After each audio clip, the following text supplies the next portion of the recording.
Le bonheur va être la réalisation ou l'accomplissement, on n'a pas prononcé ces mots encore, l'accomplissement à la fois le plus intense et le plus intelligent, le plus pertinent possible, du désir profond, avec un grand D, du désir profond des individus. Par conséquent, l'exigence première est le respect de la liberté et de la liberté d'invention de ces individus. Sur le plan politique, ça se traduit par le choix prioritaire de la démocratie. Il n'y a pas d'autre régime qui soit en mesure de prétendre œuvrer pour le bonheur de tous. Il n'y a que la démocratie. Les autres œuvrent pour la puissance ou pour la gloire. Du groupe, d'ailleurs, de l'État, de la dictature, de la monarchie. Seule la démocratie se préoccupe des individus.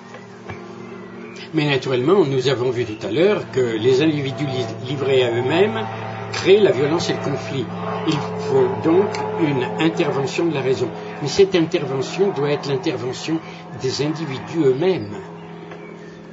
C'est la société qui doit agir sur elle-même. La question est difficile parce que pour agir sur soi, il faut en être capable.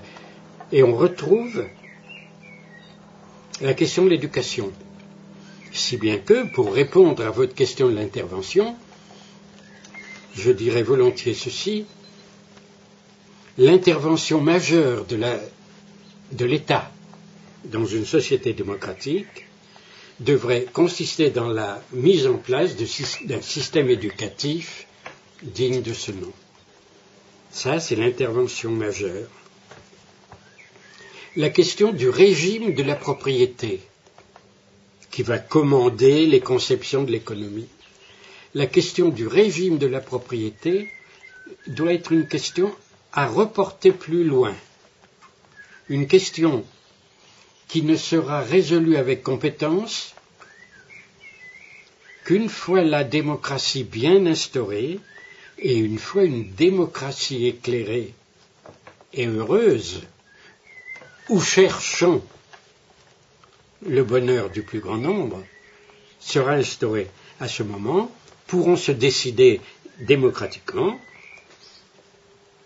les formes de l'économie. Mais il n'est naturellement pas question de commencer par la dictature, de commencer par l'interventionnisme, de commencer par l'autoritarisme. Il faut au contraire commencer par la liberté. Il faut commencer par l'anarchie, entre guillemets, et après la coopération, et après une organisation nouvelle qui serait à inventer. Mais vous voyez que d'abord, la première tâche, la tâche urgente, c'est pas de s'occuper de l'économie. La tâche urgente, c'est de s'occuper de l'éducation. Elle peut même prendre des décennies. Mais on peut faire des révolutions avec de l'éducation.